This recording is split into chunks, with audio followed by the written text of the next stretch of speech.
जोगिया के सामने आने के बाद से पेटर पे ऐसे हालात सामने आ रहे थे जिन्होंने मेरे दिलो दिमाग में हलचल मचा दी थी। मैं हालात की कड़ियां मिलाने की कोशिशों में मसरूफ था जब दीवार पर लगी घड़ी पर नजर गई। रात के 11 बज रहे थे। मैं उठ खड़ा हुआ और लाइट बंद करके स्टडी से बाहर आ गया।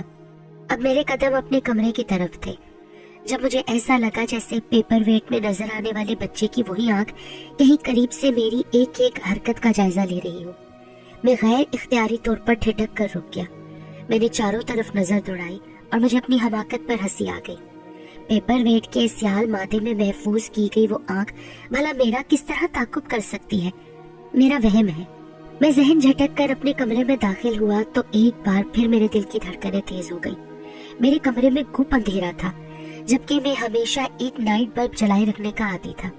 ये बात मेरे घर के तमाम मुलाजमों को भी मालूम थी। अब लाइट किसने बंद कर दी? मैंने अंदाजे से स्विच बोर्ड की तरफ अपना कदम बढ़ाया। अचानक एक सरसराती हुई मध्यम आवाज मेरे कानों में गूंजी, रोशनी मत करना वरना तुम्हें खूबसूरत मौका जाया कर दोगे। मुझे लगा शायद फिर से मेरा कोई वहम है। कौन हो तुम? दरवाजा अंदर से बोल्ट कर लो।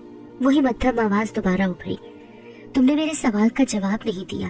कौन हो तुम और किस मकसद से यहाँ आए हो? दरवाजा बंद करके पेपर वेट को निकाल कर देखो, शायद तुम्हारी कोई मुश्किल आसान हो जाए। पेपर वेट के हवाले ने मेरी रगों में दौड़ते हुए खून की गर्दिश तेज कर दी। मैंने हिम्मत से काम लेकर कमरे का दरवाजा अंदर से बंद कर लिया। अंदाजे से कपड़ों वाली अलमारी के पास पहुंचा।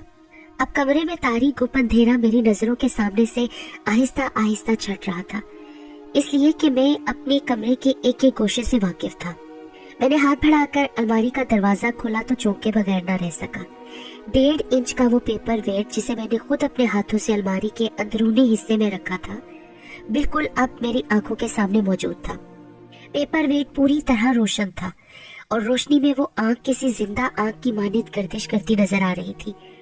उसकी पुतली अपने हल्के के दरमियान हैरत अंगेज तौर पर हरकत कर रही थी, पलकें भी झपक रही थी।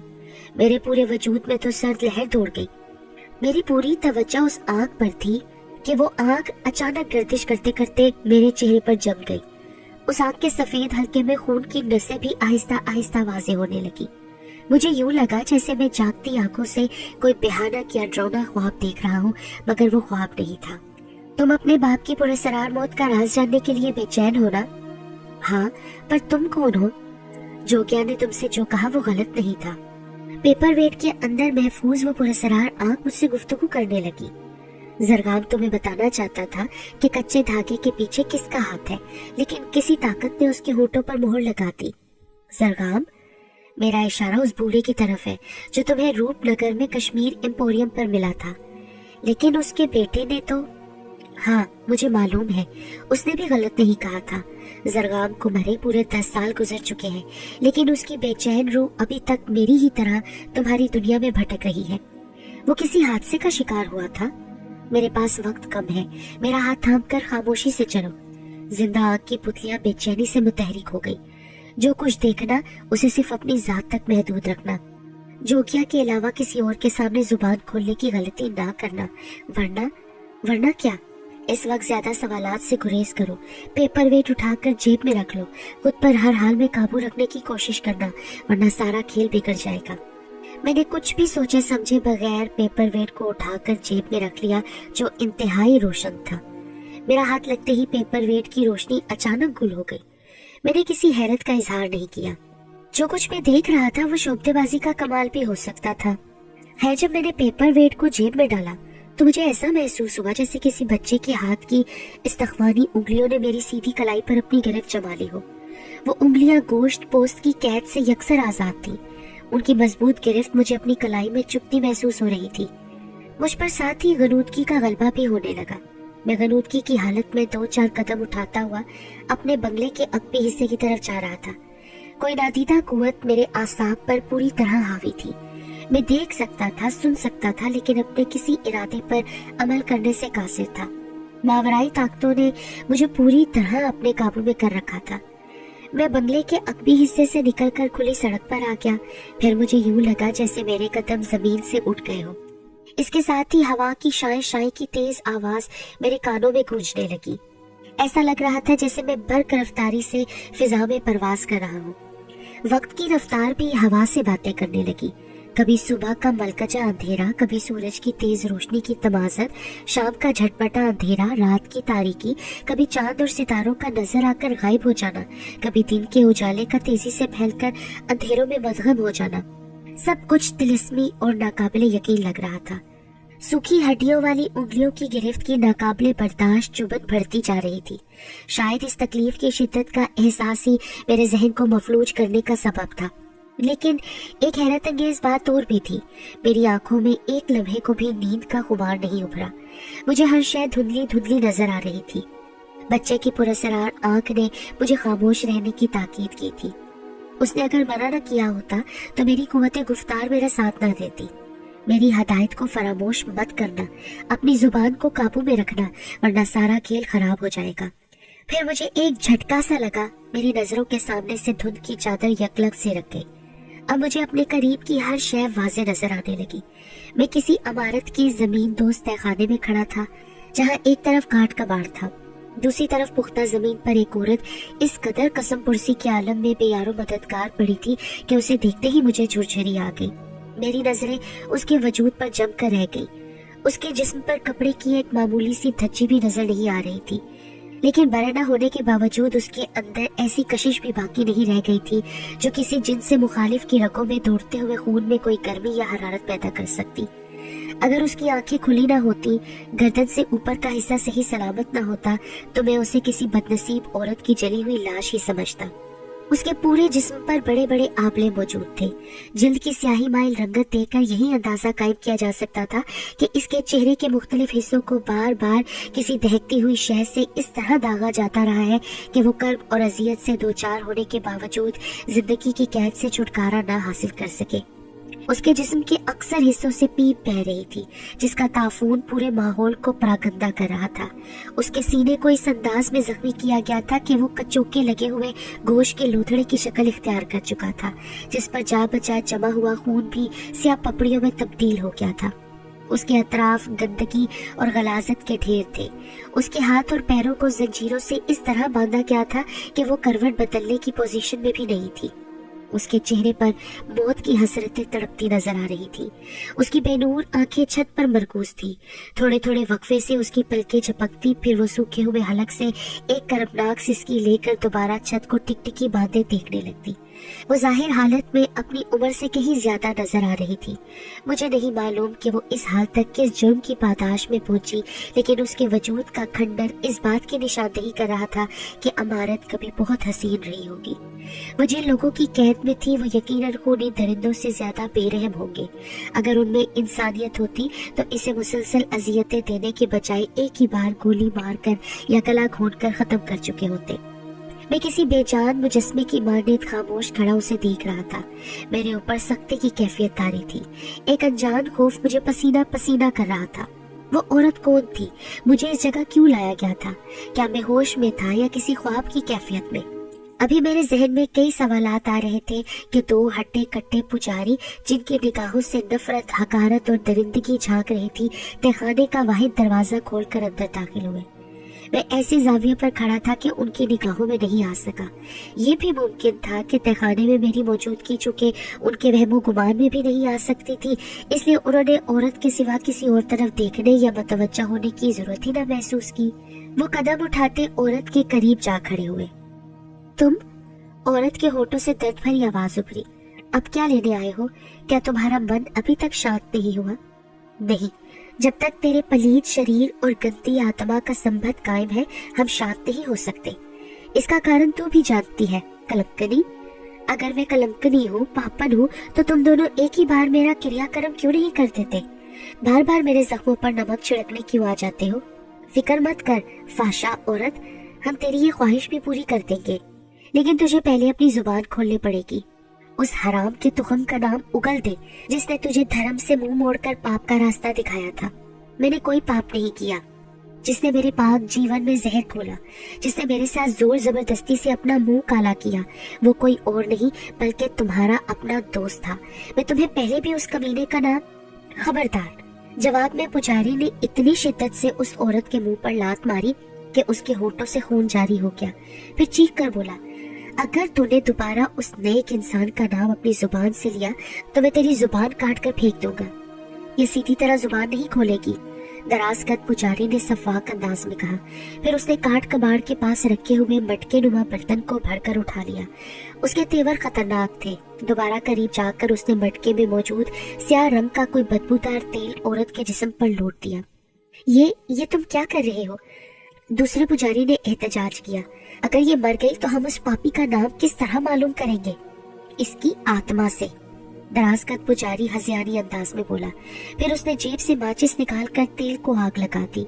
तहखाने में शोले भड़क उठे।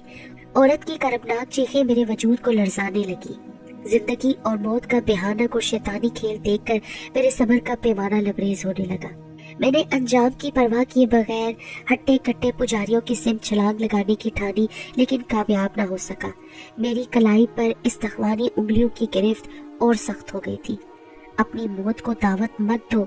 मैंने तुम्हें हर हाल में जुबान बंद रखने का मशवरा।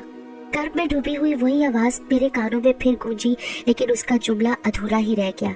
उस आवाज के उभरते ही दोनों पुजारी इस तरह चौंक कर उछले और मेरी सिम पलटे जैसे उन्हें अचानक कोई ऐसी शय मिल गई हो जिसकी उन्हें बरसों से तलाश थी। फिर वो खौफनाक अंदाज में मेरी तरफ झपटे, लेकिन उसी लम्हे मेरी कलाई नादीदा गिरफ्त के शिकंजे से आजाद हो गई। फिर मुझे ऐसा लगा जैसे भूत चाल आ गया हो। मैं खुद को फिजा में गर्दिश करता देखकर खौफ से चीख उठा, बचाओ बचाओ। दानिश, दानिश मेरे बच्चे, होश में आओ। मैंने अपनी माँ की आवाज सुनी और अपनी आंखें खोल दी। मेरे जहन को दूसरा झटका लगा। मैं उस वक्त किसी तहखाने की बजाय अपने कमरे में था और अपने ही बिस्तर पर मौजूद था। मेरी माँ मेरे करीब बैठे मुझे हैरत से घूर रही थी। तुम शायद कोई ख्वाब देखकर डर गए हो बेटा। सोते में हाथ चलाकर तुम बचाओ बचाओ कह रहे थे। मुझे बताओ दानिश, क्या ख्वाब देखा तुमने? किस बात ने तुम्हें खौफजदा कर दिया था बेटा? जी, वो शायद थकन का नतीजा था। मुझे तो ये भी नहीं याद कि मैं सोते भी क्या कह रहा था। आपको बिला वजह मेरी खातिर ज़हमत हुई। माँ ने बड़े प्यार से मेरे शाने को थपथपाया, लेकिन मैं महसूस कर रहा था कि उन्हें मेरे जवाब पर यकीन नहीं आया। कुछ देर बाद वो चली गई। मैंने सबसे पहले अपनी जेबों को टटोला, लेकिन वहाँ कुछ भी नहीं था। मैंने तेजी से उठकर कमरे को अंदर से बंद किया। फिर कपड़ों की अलमारी खोलकर देखी तो वो पुरस्कार पेपर वेट उसके अंदर मौजूद था। मैंने उसे हाथ में उठाकर उलट पलट कर देखा, लेकिन बच्चे की आंख इस वक्त कतई बेजान नजर आ रही थी। मेरी आंखों के सामने अब एक एक मंजर ताजा होने लगा। उस औरत की बेबसी, उसकी वीरान आंखों में तड़पती मौत की हसरत, फिर दो हट्टे कट्टे पुजारी और उन दोनों पुजारियों और औरत के दरमियान होने वाली गुफ्तगू। हालात जिस अंदाज में करवट बदल रहे थे वो मेरे लिए नाकाबिले यकीन ही था। मैं खासी देर तक बिखरे हुए किरदारों का एक दूसरे से ताल्लुक तलाश करता रहा, लेकिन कोई हतमी नतीजा न आगाज कर सका। मेरे वालिद की पुरस्कार हालात में वाक़े होने वाली मौत की कहानी सुलझने के बजाय और उलझती जा रही थी। नाश्ते की मेज पर खिलाफे तवक्का मेरी वालिदा भी खामोश थी। फाखरा से शादी का वक्ती मुलतवी होना उन्हें उलझा गया था, मगर क्यों? मैंने माँ को कुरेदना मुनासिब नहीं समझा और खामोशी से नाश्ता करने में मसरूफ रहा। दानिश, क्या तुम्हें अब भी याद नहीं आया कि रात तुमने क्या ख्वाब देखा था? जी अम्मी। जी नहीं, लेकिन मैंने वाज़ेह तौर पर तुम्हारे चेहरे पर खौफ की अलामतें महसूस की थी। तुम किसी बात या मंजर से खौफज़दा होकर बचाओ बचाओ कह रहे थे। हो सकता है आपका अंदाजा दुरुस्त हो, लेकिन मुझे कुछ याद नहीं। क्या बात है अम्मी? आप महज मेरे किसी ख्वाब की वजह से इस कदर फिक्रमंद क्यों हैं? इसलिए बेटा कि अब सिर्फ तुम ही मेरी जिंदगी का आखिरी सहारा रह गए हो। मैं नहीं चाहती कि तुम किसी खतरे में पड़ो। खतरा? मैं समझा नहीं, आप किस खतरे की बात कर रही है? तुम बेटा रूपनगर क्यों गए थे? अम्मी, सिर्फ सैर तफरी की खातिर, कारोबारी मसरूफियात की वजह से। मैं नहीं मान सकती, तुम मुझसे कुछ छुपाने की कोशिश कर रहे हो। अगर आपको इस बात का शुबा है तो इसकी कोई वजह तो जरूर होगी ना? हाँ, क्या तुम इस बात से वाकिफ नहीं हो कि रूपनगर ही की मनहूस फिजाओं में तुम्हारे वालिद का साया तुम्हारे सर से उठ गया था? मुझे मालूम है अम्मी, लेकिन मैं तो उनकी मौत के 1.5 साल बाद रूपनगर गया था ना। मैं समझ रही हूँ तुम मुझे परेशान नहीं करना चाहते, इसलिए जो कुछ कर रहे हो इंतहाई राजदारी से कर रहे हो, लेकिन मैं इसे पसंद नहीं करती। आप क्या पसंद नहीं करती अम्मी जान? क्या मैंने कभी आपकी हुक्मतुली की है या किसी बात से सरताबी की गुस्ताखी की जुर्रत की है? नहीं तो फिर आपकी परेशानी की क्या वजह है? वालिद साहब की मौत के बाद मैंने हर लम्हा आपको खुश रखने की कोशिश की, इसलिए कि अब सिर्फ आप ही का साया मेरे सर पर बाकी रह गया है। मैं साई को कायम रखना चाहता हूँ अम्मी, लेकिन वालिद साहब की मौत का गम मुझे भी है। हो सकता है मेरा अंदाजा दुरुस्त ना हो, लेकिन क्या आप इस बात का यकीन कर सकती हैं कि सूती कच्चा और हकीर धागा भी किसी इंसान की मौत का सबब बन सकता है? क्या पुलिस ने तफसीली तौर पर उसकी तफ्तीश की और असल मुजरिमों को बेनकाब करने की कोशिश की?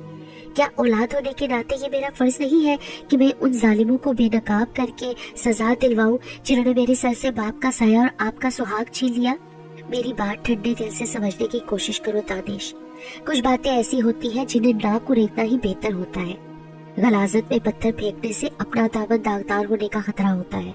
मैं आपकी बात से इत्तफाक करता हूँ अम्मी, लेकिन अच्छा, तुम्हें ऑफिस से देर हो रही है बेटा, हम इस मौजू पर फिर कभी बात करेंगे। अम्मी जान, क्या मैं एक बात पूछ सकता हूँ? पूछो। क्या आपको इल्म है कि हमारी मुश्तरका खुशियों का असल कातिल कौन है? नहीं, मुझे नहीं मालूम कि असल कातिल कौन है। माँ के जवाब में मुझे ममता का रंग गालिब नजर आया। मुझे यकीन था कि उन्होंने अपने जुमले में अल्फाज का इंतखाब बहुत सोच समझ कर किया होगा। मुमकिन है वो असल कातिल से ना वाकिफ हो, लेकिन उनका लबो लहजा, उनका तर्ज अमल, उनकी आंखों में झलकते आंसू, उनके चेहरे पर कर्ब के उभरने वाले तासुरात इस बात की चुगली खा रहे थे कि वो कत्ल के पस मंजर के हकाइक से जरूर वाकिफ थी। वो हकाइक क्या थे? वो असलियत क्या थी जिसे मेरे गोश गुजार करना मसलहतों के खिलाफ समझा जा रहा था? अच्छा अम्मी जान, आप फिक्र मत करें, मैं आपकी खुशियों की खातिर अपनी जान भी दे सकता हूँ। अरे ऐसी बुरे फाल जबान से मत निकालो बेटा, खुदा तुम्हें हमेशा जिंदा सलामत रखे, बल्कि मेरी उम्र भी तुम्हें लग जाए। माँ को दिलासा देकर मैंने लिबास तब्दील किया और दफ्तर के लिए रवाना हो गया।